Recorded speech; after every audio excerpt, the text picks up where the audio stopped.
आइए आज हम लोग 9.2 का इससे पहले बेसिक पढ़ चुके थे। आज उसी के आगे उसके उदाहरण करते हैं। तो ये अध्याय 9 क्षेत्रमिति है। अब इसमें पहला क्वेश्चन है, एक मछली घर घनाभ के आकार का है जिसके बाह्य माप 80 सेंटीमीटर, 30 सेंटीमीटर और 40 सेंटीमीटर है।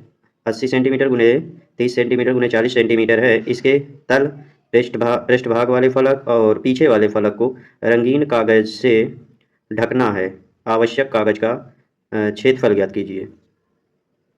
तो जब भी इस रूप में क्वेश्चन लिखा हो तो इसमें L गुने बी गुने एच मतलब लंबाई गुने चौड़ाई गुने ऊंचाई के रूप में लिखा होता है।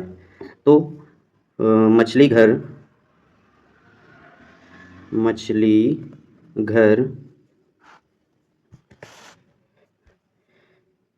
की लंबाई L बराबर ये है 80 सेंटीमीटर, चौड़ाई B बराबर है 30 सेंटीमीटर और ऊंचाई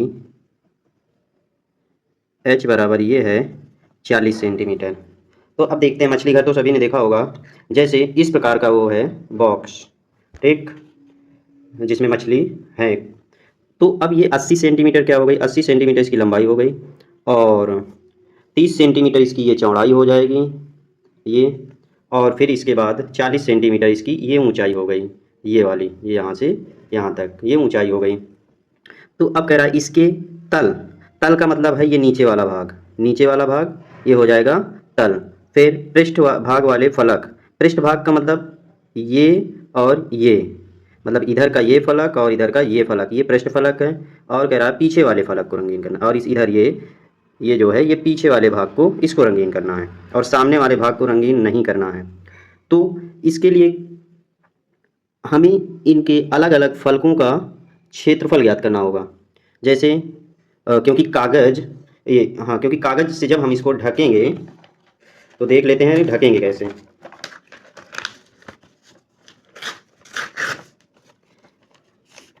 जैसे ये पीछे वाले भाग को ऐसे ढकना है तो इतने में थोड़ा कागज़ लगेगा तो उसका क्षेत्रफल ज्ञात कर लेंगे, और इसमें कुछ कागज़ लगेगा उसका क्षेत्रफल ज्ञात कर लेंगे, और इसमें जो कागज़ लगेगा उसका क्षेत्रफल ज्ञात करेंगे। अब देखते हैं, ये फलक और ये फलक दोनों बराबर हैं, और एक ये फलक हो गया और नीचे वाला फलक,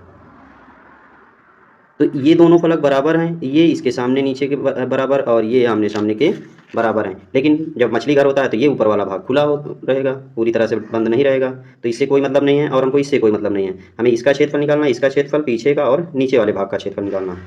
तो आइए हम लोग निकालते हैं। तो इसमें हमें सबसे पहले तल, तल का मतलब आधार, तल या आधार का क्षेत्रफल। तो तल या आधार का क्षेत्रफल ज्ञात करेंगे। तो ये लंबाई है, ये लंबाई है और ये चौड़ाई है, ये 80 है ये 30 है, मतलब तल हो गया ये। तो ये लंबाई ये चौड़ाई, ये इतना पूरा देखिए आयताकार दिख रहा है, तो आयत का क्षेत्रफल होता है लंबाई गुणे चौड़ाई। तो हो जाएगा 80 गुणे 30 बराबर 2400 वर्ग सेंटीमीटर। फिर इसके बाद अब पृष्ठ भाग वाले फलक, तो पृष्ठ भाग वाले फलक का क्षेत्रफल तो फिर से समझते हैं कि ये हमारे तल का हम निकाल लिया 2400 वर्ग सेंटीमीटर। अब पृष्ठ मतलब एक ये पृष्ठ है और एक ये पृष्ठ है। तो अब देखते हैं, ये लंबाई थी ये चौड़ाई थी और ये ऊंचाई 40 है, ऊंचाई 40 है और ये है चौड़ाई। तो अगर हम इसको ध्यान से देखेंगे तो ये भी भाग एक आयताकार रूप में दिख रहा है, जिसमें ये हो जाएगी ऊंचाई जो उसकी है वो इसमें लंबाई का काम करेगी और ये 30 चौड़ाई का काम करेगी। तो ये हो जाएगी 40 ये 30, तो 40 लंबाई गुने चौड़ाई मतलब h गुने बी, तो हो जाएगा 40 गुने 30, ये हो जाएगा 40 गुने 30, तो 4 तियाँ 1200 वर्ग सेंटीमीटर। अब ये तो हुआ एक पृष्ठ का। अब दोनों पृष्ठ का क्षेत्रफल, दोनों पृष्ठ भाग वाले फलक का क्षेत्रफल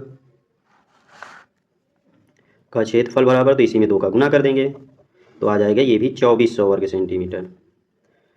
फिर इसके बाद अब तो हमारा बचा, ये भी निकल आया ये भी निकल आया और तल का भी निकल आया, बचा अब ये पीछे वाला भाग। तो ये पूरी लंबाई है और ये हमारी क्या है, ऊंचाई है। ऊंचाई मतलब इसमें काम करेगा जो चौड़ाई का काम करेगा, तो ये पीछे वाला भाग होगा, आगे वाले भाग में कुछ नहीं करना है।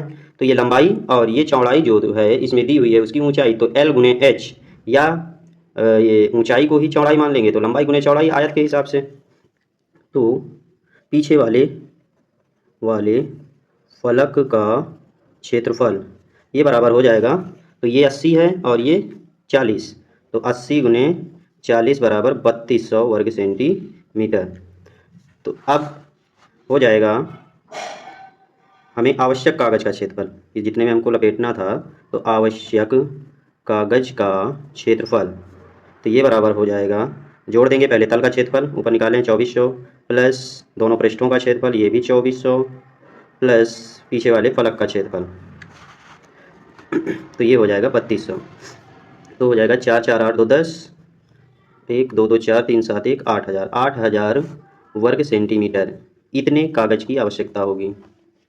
फिर इसके बाद इसका अगला उदाहरण देखते हैं, उदाहरण नंबर 2। अब इसमें देखते हैं कि दिया हुआ है एक घनाभाकार कक्ष की आंतरिक माप, अब ये भी L गुने B गुने H के रूप में दिया हुआ है, तो निकाल लेंगे पहले कक्ष की लंबाई L बराबर 12 मीटर, चौड़ाई B बराबर हो जाएगा 8 मीटर और ऊंचाई H बराबर हो जाएगा 4 मीटर। यदि सफ़ेदी करने का खर्च 5 रुपये प्रति वर्ग मीटर है, वर्ग मीटर है इसका मतलब क्षेत्रफल की बात करेगा, तो उस कक्ष की 4 दीवारों पर सफ़ेदी कराने का खर्च, तो उस एक घनाभाकार कक्ष है, जैसे हम मान लेते हैं ये है, तो ये पूरा रखा हुआ है ये एक कमरे के रूप में, तो इसमें ये हो गई लंबाई, ये हो गई चौड़ाई और ये हो गई ऊंचाई। तो लंबाई दी है 12 और चौड़ाई इसकी दी है 8 और ऊंचाई दी है 4, ये ऊंचाई हो जाएगी, ये वाली ऊंचाई, ये हो गई चौड़ाई और ये हो गई लंबाई। तो चारों दीवारों पर सफ़ेदी कराने का खर्च, अब चारों दीवारों पर करवाना है, इसका मतलब घनाभ की कौन कौन सी दीवार होगी, ये होगी 2 3 और 4, तो हम निकालेंगे घनाभ का पार्श्व क्षेत्रफल, पार्श्व पृष्ठ का क्षेत्रफल। अब पार्श्व पृष्ठ जैसे, तो हम पहले कमरे की चारों दीवारों का क्षेत्रफल, अब चारों दीवारों का क्षेत्रफल कैसे ज्ञात करते हैं, तो उसका फार्मूला होता है आधार का परिमाप गुने ऊंचाई, तो फार्मूला पहले ही लिखे हुए हैं 2h कोष्ठक में L प्लस B, तो 2 गुने H है 4, L है 12 प्लस 8, तो 2 गुने 4 और गुने 20, तो 4 दूना 8 दूना 16, 160 वर्ग मीटर। अब इतना आया 160 वर्ग मीटर। कमरे की चारों दीवारों का क्षेत्रफल 2h into L plus B होता है वर्ग इकाई, तो 2 गुने H की जगह 4, 12 प्लस 8, 12 8 20, चौक 80 दूना 160 वर्ग मीटर। अब खर्च हमें दिया है सफ़ेदी कराने का खर्च ऊपर 5 रुपये प्रति वर्ग मीटर, तो चूंकि 1 वर्ग मीटर का खर्च दिया है 5 रुपये, तो इसलिए 160 वर्ग मीटर का खर्च बराबर कितना होगा, 160 गुने 5 मतलब 16 पंचे 80, 800 रुपये। लेकिन क्वेश्चन में और भी दिया हुआ है इसके आगे, अब यदि कमरे की छत की भी सफ़ेदी कराई जाए तो सफ़ेदी का खर्च कितना होगा। अब कमरे की छत, तो कमरे की छत को भी देखते हैं, मतलब ये हो जाएगी कमरे की छत, ये हो गया लंबाई और ये हो गया चौड़ाई, तो छत का पहले क्षेत्रफल हमें ज्ञात होना चाहिए, तो लंबाई दी है 12 गुने चौड़ाई दी है 8, तो 12 8 96 वर्ग मीटर। अब इसमें भी वही, चूँकि 1 वर्ग मीटर में खर्च आता है 5 रुपये, इसलिए 96 वर्ग मीटर का खर्च ये बराबर आ जाएगा 5 गुने 96 रुपये, तो हो जाएगा 5 छक्का 30, 5 9 45, 3 48 इतने रुपए। अब तो कुल खर्च कितना हुआ, कुल खर्च बराबर इधर हुआ था 800 और ये 480, तो 800 प्लस 480 बराबर 8 4 12, 1280 रुपये, ये इतना कुल खर्च होगा। फिर इसके बाद अगला उदाहरण देखते हैं, तो अगले उदाहरण में दिया हुआ है एक भवन में 24 बेलनाकार खंभे हैं, मतलब कोई एक घर है उसमें 24 बेलनाकार खंभे हैं, प्रत्येक खंभे की त्रिज्या दी हुई है। तो अब इसको देखते हैं कि जैसे एक घर में एक खंभा बना लेते हैं, ये बेलनाकार खंभा है, अब इसकी त्रिज्या दी है 28 सेंटीमीटर, ये यहाँ से यहाँ तक 28 सेंटीमीटर दी हुई है और ऊंचाई दी है इसकी 4 मीटर, और इसकी जो खर्च दिया हुआ है 8 रुपये प्रति वर्ग मीटर। मीटर में दिया हुआ है तो सभी को हम पहले मीटर में चेंज कर लेंगे। तो हमें त्रिज्या ज्ञात है, त्रिज्या बराबर 28 सेंटीमीटर। अब इसको सेंटीमीटर को मीटर में बदल देंगे तो 100 से भाग दे देंगे, 0.28 मीटर आ जाएगा। ऊंचाई h बराबर, ये r बराबर होता है, h बराबर 4 मीटर ये है। अब इसके बाद तो हमें इसके सभी खंभे के वक्रपृष्ठीय क्षेत्रफल का पेंट करने का व्यय, तो उनके सभी वक्रपृष्ठ में हमें पेंट करना है।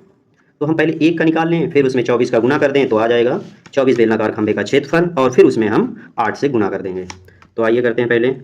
तो एक खंभे का वक्रपृष्ठ, वक्रपृष्ठ बराबर, ये फार्मूला होता है 2πr/h।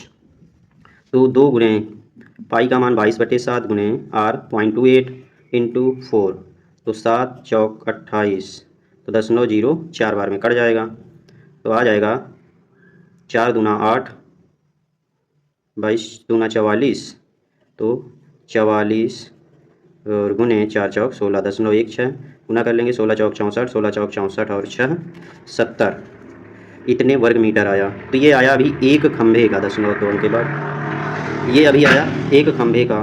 तो अब हमें 24 खंभों का निकालना है। 24 खंभों का वक्र पृष्ठ ये बराबर, तो अब इसमें हम 24 से केवल गुना कर देंगे, इतने वर्ग मीटर हो जाएगा। तो 24 चौक 96 और 2 के बाद 0, 7 चौक 28, 7 दूना 14 और 2 16, तो इतना आ गया, इतने वर्ग मीटर। अब चूंकि एक वर्ग मीटर का खर्च, जो पेंट करने का खर्च है वो 8 रुपये है, इसलिए 168.96 वर्ग मीटर का खर्च बराबर, तो इसमें हम 8 से गुना कर देंगे तो निकल आएगा पूरे 24 खंभों का रुपए। तो गुना करते हैं, 8 का 6 में गुना करेंगे 48, 8 ने 72, 72 4 76, 8 8 64, 64 और 7 हो जाएगा 71, 7 तो 8 × 48 7, 55, 8 8 और 5 13, 2 अंक के बाद 10, 1351.68 रुपये। फिर से एक बार गुना चेक कर लेते हैं।